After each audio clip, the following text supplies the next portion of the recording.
Aleluia, amém? Pode ser a todos cantar sobre Jesus. Amém. Cantar agradecido ao nome daquele que vive e reina para todo sempre. Quando nossa Bíblia, no livro de Jó, capítulo de número 42. Jó, capítulo de número 42.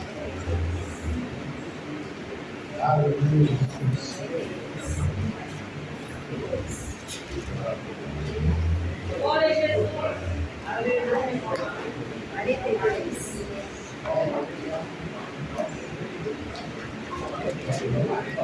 Versículo número 5. Jó, 42, versículo 5. A palavra de Deus nos diz assim: ouvir com o ouvir dos meus ouvidos ouvi, mas agora te vejo os meus olhos. Aleluia, Jesus. Maravilhoso Deus, eterno, querido, soberano, Pai. Te louvamos a grandeza do teu ser, do teu santo, tremendo, maravilhoso. Não há outro, Pai, a qual importa que nós venhamos adorar, não seja somente o teu nome e a tua santidade. Por isso, Pai, nos colocamos aqui nesta manhã para poder adorar, dizer, exaltar a Ti, que é digno de toda honra, toda glória, louvor e adoração. Ó Pai, assim clamamos a Ti, e nessa manhã, ó Pai, a Tua palavra, a nossa vida de conta das nossas vidas, que a Tua palavra venha ser diferencial para nós, que a Tua palavra ela possa, Senhor, Pai amado, nos transformar, moldar, segundo o Teu querer, segundo a Tua vontade. Precisamos ouvir a Tua voz, precisamos, ó Pai, saber qual é a Tua boa, perfeita e agradável vontade para as nossas vidas. Que a Tua palavra, Pai amado, venha entrar nos nossos ouvidos, se achegar aos nossos corações, dele fazer moradia, para poder dar fruto no seu devido tempo. Assim nós te louvamos, ó Pai, que agradecemos pelo Teu carinho, Teu amor incondicional pelas nossas vidas, em nome de Jesus. Amém. Já sentai, gente. Jó, né? Todo mundo aqui conhece a história de Jó. Ele que, como a Bíblia diz, né? Lá no começo da Bíblia diz, havia um homem na terra de Uz, cujo nome era Jó, um homem íntegro, reto, temente a Deus e que se desviava do mal. Então Deus começa dando testemunho dele, falando como se diz, parecia que ele era um homem perfeito na face da terra, íntegro, reto, temia a Deus e se desviava do mal. Mas aí a Bíblia começa a nos mostrar que é o inimigo que tinha acesso a Deus. Ele chega lá e Deus dá testemunho acerca daquele homem, e fala assim: olha, Satanás, viste o meu servo Jó, viste como ele tem passado ali sobre a terra, e o diabo então não perdeu tempo, né? Aí sai ele faz tudo, porque o Senhor dá tudo para ele, ele tem riqueza, ele tem tudo, a ele não falta nada. Então Deus permite que o diabo toque tudo a qual Jó tinha, e que não tirasse ali a vida dele. A única coisa que ele não podia fazer era tirar a vida de Jó. E se nós olharmos, ele nem perdeu o tempo, Deus nem acabou de falar, ele já saiu correndo, mesmo que Jó perdesse os seus rebanhos, seu gado, perdesse os seus filhos, perdesse as suas casas, perdesse os seus criados e ainda perdesse a sua saúde. Jó perdeu tudo a qual ele tinha, né? E o diabo ali, como se diz, ainda foi um bocadinho sagaz que largou a mulher dele ali do lado. Aquela que mais à frente um pouquinho, ela virou para ele e falou assim: olha, você está ficando doido, Jó, você já perdeu tudo, amaldiçoa esse Deus a quem por tanto serve e morre logo. E Jó vira para aquela mulher e fala: mulher, como outra tu disseste, eu não podendo receber o bom de Deus, também não posso receber o mal. Jó até então achava que era Deus que estava trazendo sobre aquilo tudo para ele. Ele não tinha o conhecimento que nós já temos hoje, de que Deus permitiu de que ele passasse por aquilo, porque Deus conhecia a vida dele. Mais na frente, um pouquinho, né? Jó vira e fala assim lá no capítulo número 19: porquanto eu sei que o meu Redentor vive, e por fim vai se levantar sobre a terra. Quem sabe me falar o que quer dizer esse nome Redentor? Jó lhe fala: porquanto eu sei que o meu Redentor vive, e por fim vai se levantar sobre a terra. O que quer dizer o nome Redentor? Cristo é o nosso Redentor. Então, nós estamos na igreja, nós estamos evangélicos, nós estamos procurando conhecer a palavra de Deus e uma palavrinha importante para nossas vidas. O que ela quer dizer? Redentor é o meu libertador. Jó virou e declarou naquele momento que aquele que poderia libertar ele de tudo aquilo a qual ele estava passando, ele vive. Porquanto o meu Redentor vive, e por fim se levantará sobre a terra. Quando nós como cristãos, nós precisamos trazer essa palavra viva para as nossas vidas. Porquanto o meu libertador, ele vive. Aquele que vai me libertar o dia das angústias, das trevas, da tribulação, do sofrimento. Aquele que vai me ajudar a transpor os dias maus. Aquele que vai me fortalecer. Aquele que estará sempre comigo a cada momento da minha vida, estará ali me fortalecendo para que os meus pés, para que ainda que os meus pés venham vacilar, eu venha continuar nesse caminho, eu venha continuar nessa jornada. Se nós vermos Jó, ele ainda não sabia que lá na frente do livro de Gálatas estaria escrito que a cédula que tinha que era contra nossas vidas, ela foi rasgada quando Jesus veio. Aquilo ainda não havia se cumprido na vida dele, porque o Redentor, Jesus, ainda não havia vindo.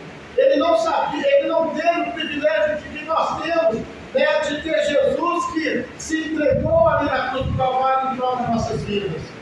Agora imaginemos Jó, não tinha ali ainda o Espírito Santo de Deus, porque o Espírito Santo só veio nesta terra depois que Jesus veio. Imagine se ele então começasse a duvidar das coisas. Imagine se ele começasse, ou então se ele se esquecesse das coisas de Deus. Dessas duas eu estava pensando em casa, eu não sei qual das duas pode ser pior. Se é nós duvidarmos do poder do nosso Deus, ou se nós nos esquecermos de quem é o nosso Deus. Se Jó duvidasse, ele às vezes poderia falar para sua esposa: olha, mulher, você está falando como louca, eu posso receber tudo. Aí ele poderia às vezes começar a pensar: será que realmente eu sou alguma coisa mesmo ali na presença de Deus? Será que eu realmente sou? Quando os amigos dele chegassem ali até ele: ô Jó, olha Jó, alguma coisa você fez de errado, você pecou em algum lugar, por isso que está sobrevindo essas coisas sobre você. Já pensou se ele começasse então a pensar: mas será que eu errei mesmo? Será que eu estou sendo punido por Deus por algo de errado a qual nós fazemos? Porque assim como o mundo faz, para aqueles que querem servir a Deus, você não se diz crente, você não se intitula cristão, você não diz que crê em Deus. Por que você está passando tudo isso? E quando não tem, muitas das vezes, ali uma pessoa do mundo para poder falar, o diabo joga até mesmo na nossa mente: olha, você está passando por dificuldade, olha quem é do teu lado, fica quase com a sua, mas ele está no mar de rosa e você está aí nessa peleja toda da sua vida. Imagine, irmão, se nós nos esquecermos de quem, se nós duvidarmos de quem é o nosso Deus. E pior ainda é quando nós nos esquecemos. Às vezes não se diz, nem parece que um dia ouvimos falar do Deus grande, do Deus maravilhoso. Parece que nós nunca vimos Deus agir na vida de uma pessoa própria e também agir nas nossas vidas. Todos nós que estamos aqui, eu tenho certeza de que Deus já fez algo para poder transformar as nossas vidas. De que Deus já fez algo grande e maravilhoso, que fez com que, como se o nosso queixo caísse, nossa, eu não acreditava que isso poderia acontecer na minha vida. E nos esquecemos do tamanho do nosso Deus. Duvidamos e esquecemos. Duas coisas, que o cristão tem que tomar cuidado para que isso não venha acontecer sobre a vida dele. A Bíblia diz, no livro de João, capítulo 15, versículo 5, que sem mim nada podereis fazer. Sem Deus nós não podemos fazer nada. Sem Deus, você sabe o que vai acontecer com nós? Vai ser como Sansão. Quando o Espírito de Deus vinha sobre a vida dele, ele fazia prodígios e maravilhas. Mas um dia Sansão esqueceu e foi quebrada a aliança que ele tinha com Deus. E quando ele achou que ele poderia fazer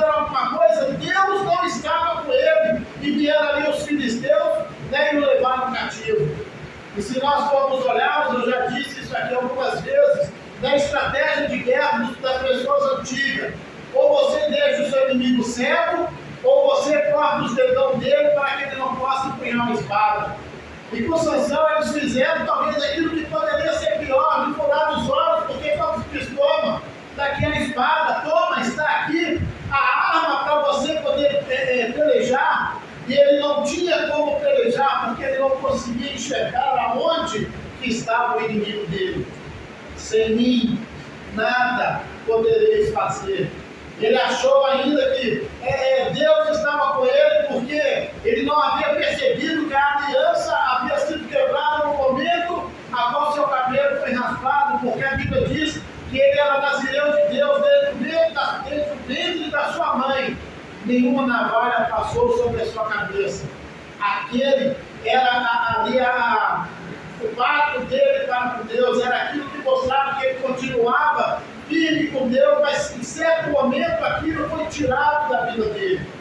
E assim também o inimigo tenta fazer sobre as nossas vidas, nos abater, tirar aquilo que nos traz aliança com Deus. O inimigo quer fazer o quê? Que nós peguemos as nossas vidas, ele quer nos tornar cegos. Ele nos deixa ver a palavra, mas nós deixamos ela fechada. Não consigo enxergar aquilo que está em Deus. Não consigo ver da onde que vai vir a minha resposta. Da onde que vai vir o meu socorro. Eu me esqueço que o meu socorro tem que vir dali. Foi estar escrito: sem mim nada podereis fazer. E quando Deus ele traz isso para as nossas vidas, quando Jesus fala isso por nós, Ele está nos mostrando que o quê? Que nós precisamos do quê? Da palavra, do verbo vivo. Nós precisamos conhecer a Bíblia. Porque a Bíblia já nos alerta e fala que o quê? O verbo se fez carne e habitou no meio de nós. A palavra de Deus nada mais é do que o quê? Jesus Cristo habitando nos nossos meios. E às vezes nós não colocamos Ele para poder estar ali andando conosco. O batismo, que nós falamos ali, todo mundo, todas as pessoas têm o Espírito Santo de Deus, que é promessa. Aquele que está no mundo, aquele que está na droga, aquele que está perdido, que está na prostituição, ele tem o Espírito Santo ali com ele. Com ele do lado dele. Assim como o Espírito Santo esteve do meu lado quando eu estava perdido no mundo, clamando pela minha vida. Mas a diferença do cristão é que, como a Bíblia diz, Deus não habita em templo feito por mão de homem. Então Deus ele quer habitar dentro das nossas vidas. Essa é a diferença de uma pessoa que pode se titular um verdadeiro cristão, é carregar Jesus dentro de si. Porque Jesus ele acompanha aquele, se não for o Espírito Santo, como aquele que está lá no mundo, vou colocar na minha vida. Se não fosse um dia o Espírito Santo está clamando, gemendo pela minha vida, hoje eu não estarei aqui. Pela vida desregrada que eu tinha, provavelmente eu já estaria, como diz alguns, 7 palmos ali debaixo da terra. Eu não estaria aqui convosco como estou hoje. Mas um dia, os meus ouvidos se abriram, se tirou o tampão e eu tenho ouvido ao Espírito Santo de Deus, e por isso eu estou aqui. E a transformação que ele começou a fazer foi quando eu permiti que ele viesse entrar na minha vida. Então ele começa a transformar a minha vida, porque é isso o que ele deseja fazer com todos nós. É promessa. Eis que eu preciso ir para o Pai. Olha Jesus falando: olha, eu preciso ir. Eu queria ficar com vocês, mas eu preciso ir. Mas não se atenham, não fiquem desesperançosos. Eu vou enviar o Consolador, aquele que estará convosco até a consumação dos séculos. Do dia que nós nascemos ao dia que nós morremos, o Espírito Santo estará sempre ali do nosso lado. Aí, da nossa geração futura, se o Senhor nos voltar daqui 1000 anos, aquela geração futura, o Espírito Santo vai continuar ali, porque o quê? É promessa de Deus. E quando Deus promete algo, é como a Bíblia diz: Deus não é homem para que minta, e nem filho do homem para que se arrependa. Porventura, não havendo dito Deus, ele não fará. Se Deus disse que vai fazer, irmão, é porque Ele vai. Mas para nós podermos receber então as promessas de Deus para nossas vidas, a Bíblia diz que o quê? Há um nós permanecermos no caminho, se nós buscarmos, se atentamente ouvires a minha voz, né, e atentares, tudo na Bíblia tem um se. Se nós não fizermos algo, Deus vai agir conforme aquilo que nós fazemos. Eu falo muito para todo mundo, a colheita, ela é obrigatória. As pessoas se esquecem que essa passagem, a qual nós estamos tendo aqui na terra, é uma passagem de plantio. Agora temos que ver o que nós estamos plantando, porque a colheita é obrigatória. As pessoas viram e falam assim: ah, mas eu não estou plantando nada. Está, irmão? Se você não está plantando nada, com certeza, né, você então não vai colher nada de bom. Tem pessoas que acham que simplesmente fazer somente a caridade já é o suficiente. Não, eu sou uma pessoa boa, eu só faço bem para os outros. Jó também era, Jó fazia coisas boas e olha o que aconteceu. Mas Deus conhecia quem era Jó. Tem muitos que se intitulam que estão ali fazendo a obra, faz a caridade, mas se esquece do quê? A obra sem fé, ela é morta. Se não tiver a fé, se não tiver convicção, se não tiver a palavra de Deus, aquilo de nada vai valer. Porque se fosse para valer, então eu não precisava de Jesus vir. Eu ia ser salvo segundo aquilo que eu mesmo fiz. Porque eu posso plantar sozinho e vou colher porque eu sou autossuficiente. Mas não, João 15:10, sem mim nada podeis fazer. Sem Deus nós não conseguimos plantar coisas boas. Sem o Espírito Santo de Deus, por melhor que nós possamos ser, irmãos, nós ainda estaremos plantando coisas que não é da vontade de Deus. Nós estaremos fazendo coisas que não é a vontade de Deus. E se nós olharmos um ditado no mundo que vai ser muito certo, de boas intenções, o inferno vai estar cheio. Porque a intenção era boa, mas não tinha a essência. Uma boa intenção sem a essência que é Jesus não vale nada. A essência na vida de Jó era Deus. Ele não abria mão de Deus. Aconteça o que acontecesse, ele continuava firme em Deus. A Bíblia diz que ele precisava pegar cacos de telha para poder se coçar. Olha o estado deteriorado que chegou o homem, que provavelmente era o homem mais rico daquela região. É como nós falarmos hoje, né, que era o moço da vida, com toda a sua riqueza. Ele perdeu a riqueza toda e foi acometido de uma dificuldade que está precisando, que ele não pode nem se coçar. Ele precisa tirar algo que, se ele usar a sua própria mão para se coçar, vai acontecer algo terrível para ele. O homem que hoje, aos olhos do mundo, tem tudo, tem uma das maiores fortunas do mundo. É como se isso fosse isso que aconteceu com Jó, irmão. Um homem extremamente rico, mas com tudo, com toda a sua riqueza, mesmo fazendo as coisas boas, porque a Bíblia diz que ele oferecia sacrifício até mesmo pelos erros dos filhos que eles iam cometer. Olha onde que ia o pensamento de Jó. Olha, ó Deus, aqui ó, eu já vou sacrificar aqui, porque caso meu filho erre, caso ele cometa, muitos dizem, eu já estou aqui pedindo perdão através da vida dele. Aquele homem já estava procurando enxergar além do que aquilo que estava ali na frente dele. Ele enxergava além, como ele sabia que seus filhos não estavam ali do ladinho dele, né? Então ele já pediu perdão por aquilo que os filhos dele poderiam cometer. Se nós olharmos, né, a Bíblia nos mostra que o quê? Heróis da fé também eles foram forjados em batalhas.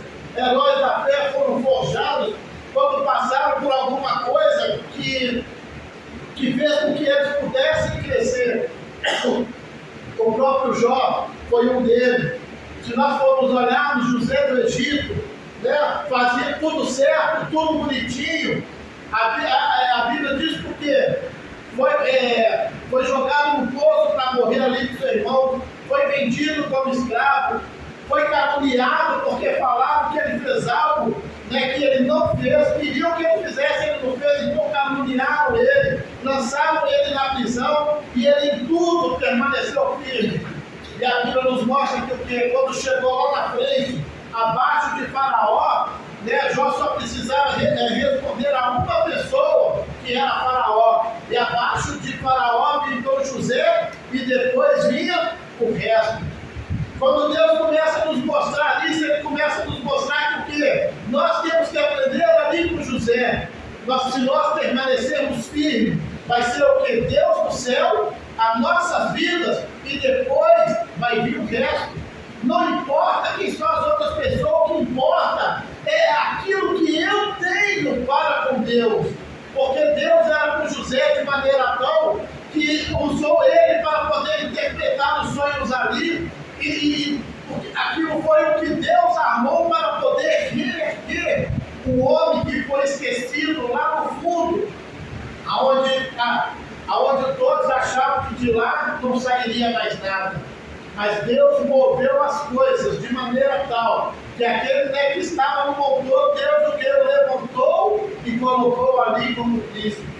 Assim Ele faz também com as nossas vidas. Assim eu vou dizer, quando eu falo para a minha vida, assim, pela misericórdia de Deus Ele fez comigo.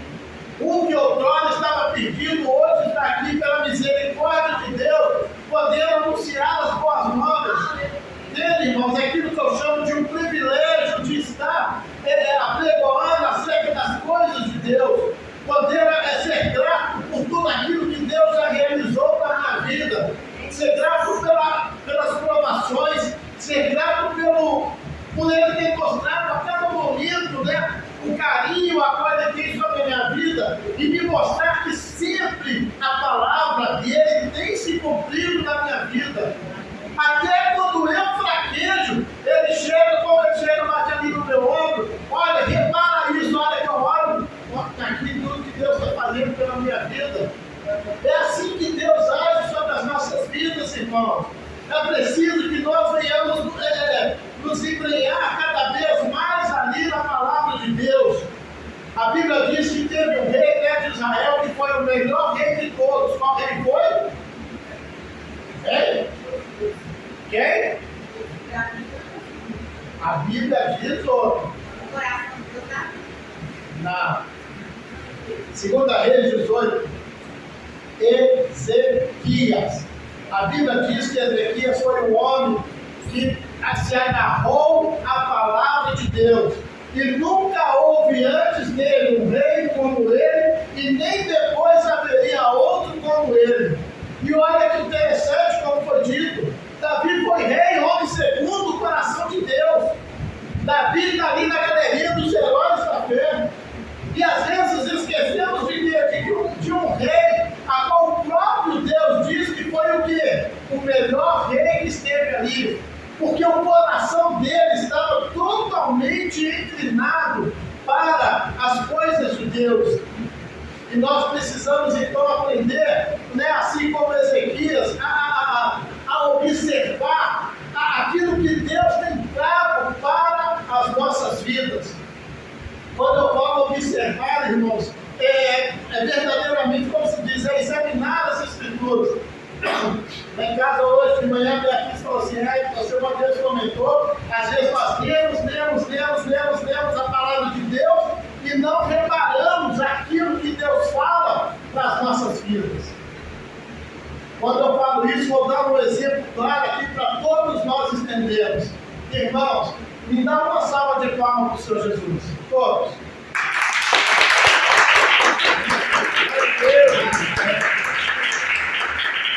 Eu vi dois aqui que fizeram certo. Igor, me dá uma salva de palmas para Jesus. Amém. Uma.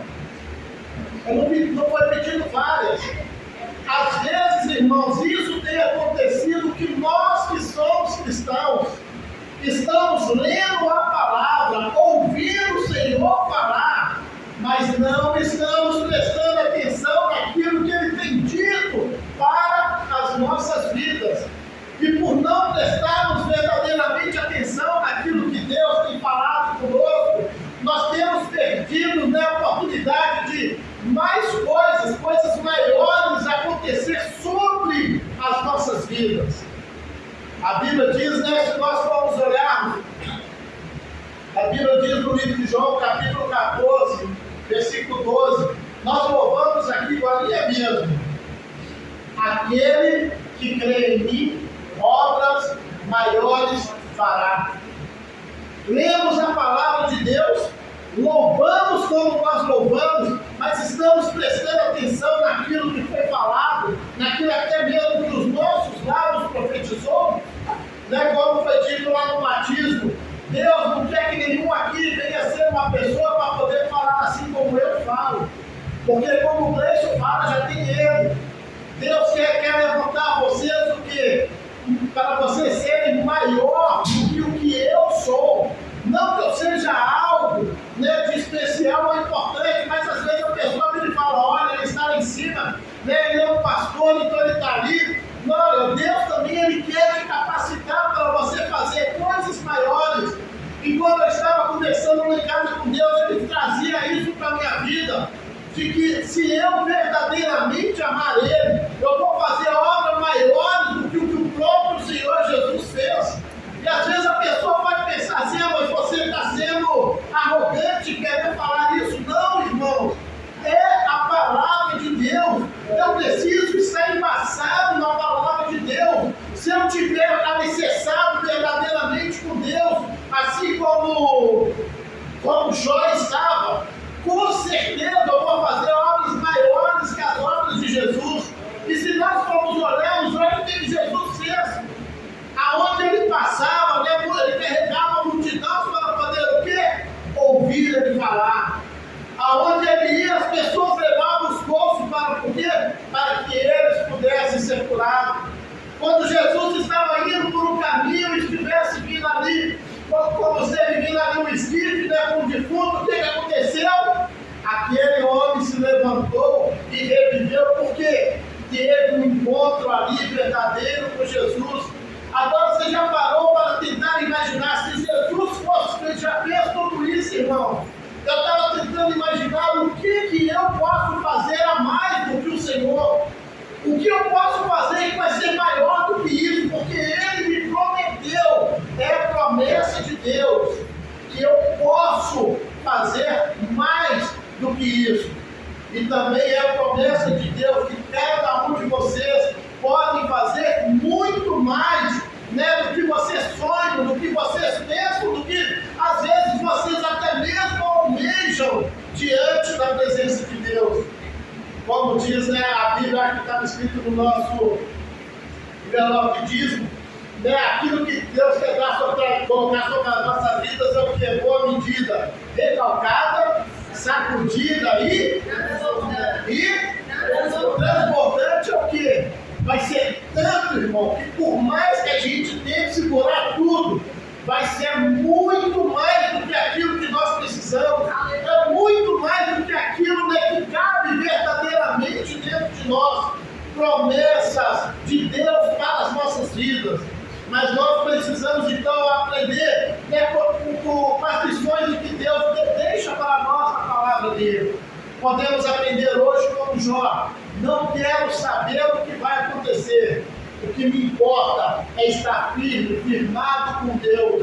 Né? Eu sei, né, Jó 19 e 25, porquanto eu sei que o meu Redentor vive, e por fim se levantará sobre a terra. Aquele que vai me libertar de todas as dificuldades, aquele que será o tudo, né, como ele se apresentou ali para Moisés. Olha, eu vou falar que quem eu vou falar que está me enviando a Faraó? Diga que eu sou o enviou. Eu sou tudo aquilo que você precisa. Eu sou tudo aquilo que você necessita. Eu sou tudo aquilo que será necessário para que a minha obra possa crescer, possa multiplicar e todos possam contemplar aquilo que eu, o grande eu sou, posso fazer. Porque nós olhamos 10 pragas se realizou no deserto. O mar se abriu para que o povo pudesse passar ali até secos. E ali de vez em quando aparece um ateu que vai virar e falar assim: ah, mas quando fala ali que abriu o mar vermelho, não foi bem o mar não, é só um manguezinho que, né, a água chegava na canela dele. Então se foi um mangue, irmão,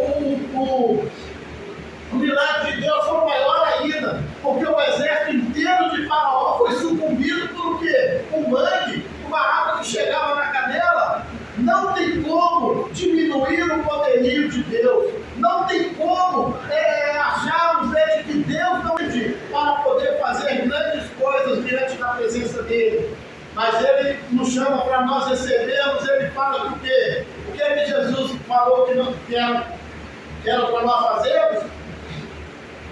Tudo aquilo quando pedires ao Pai, em meu nome, crendo, recebereis.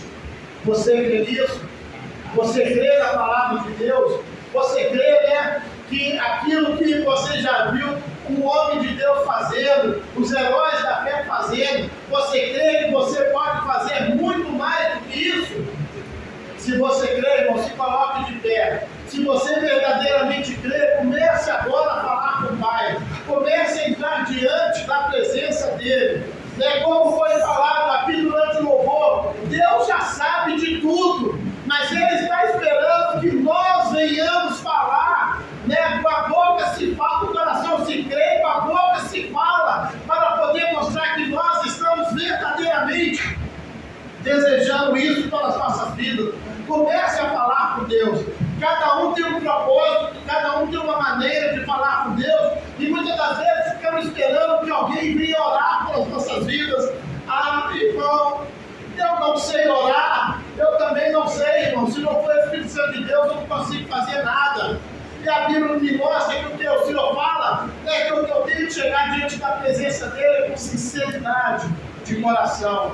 Se o seu coração é sincero, comece a abrir a sua boca, comece a falar com Deus, comece, como diz o pastor Márcio, a denunciar agora aquilo que o inimigo tem tentado fazer para tentar te parar. Comece a denunciar agora as coisas que têm entristecido a tua vida. Comece agora a profetizar sobre a tua vida. Olha, eu tomei posse da palavra que diz que eu posso fazer coisas maiores que o Senhor Jesus. Comece agora a falar: Senhor Jesus, eis-me aqui. Espírito Santo de Deus, encha-me nesta manhã. Espírito Santo de Deus, eu sou teu. Espírito Santo de Deus, como foi ministrado, venha me sacudir, venha encher a minha vida, venha transformar o meu ser, venha me capacitar, venha me fortalecer, ó Espírito Santo. Eu preciso permanecer firme, eu preciso permanecer fiel, eu preciso confiar em Deus, assim como Jó, ele confiou em Deus. Oh Senhor meu Deus, como tu deixaste o teu Espírito Santo, o nosso amigo fiel, o nosso ajudador, nós clamamos a ti nesta manhã. Deus, Espírito Santo de Deus, coloca cada uma dessas vidas diante da